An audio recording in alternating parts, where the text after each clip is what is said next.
Hi guys! Kamusta na kayo guys? So yan, na-miss ko kayong lahat guys. So yan, for today's video, ayan. Nag-ano po ako ng malunggay. So gagawa tayo ng soup with malunggay para naman masustansya ang ating creamy soup. So ayun guys, kakauwi ko lang from Lipa, Batangas. Alam mo guys, napakaganda dun guys. Mapapasabi ka na lang nang wag ka muna sanang umuwi. Tapos alam nyo guys, sobrang lamig dun guys. Sobrang lamig. Sing lamig ng... Wala ka dun. Emotional damage! Ay, grabe siya oh.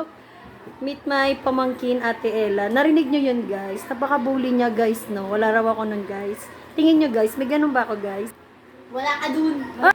Wala ka dun. Hindi totoo guys. Malamig sa akin guys. Sobrang lamig. Kinikilig na nga lang ako guys sa mga ano dun eh. Sa mga Wala couples. nagpapakilig sa'yo.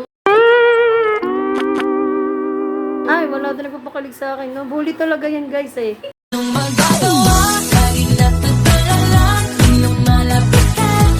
Yung pamangking kong yan, si Ate Ella. Minsan na nga lang tayo guys humugot. Nadali pa tayo guys na. Ashi! Anyway.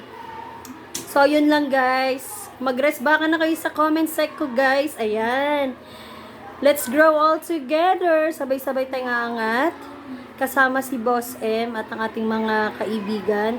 So, ayan guys, maghag-hug na kayo dyan to each other. Mga legit rest ba kayo mga yan. So, for today, as of now, magluluto muna ako guys. Bye guys! Thank you for watching!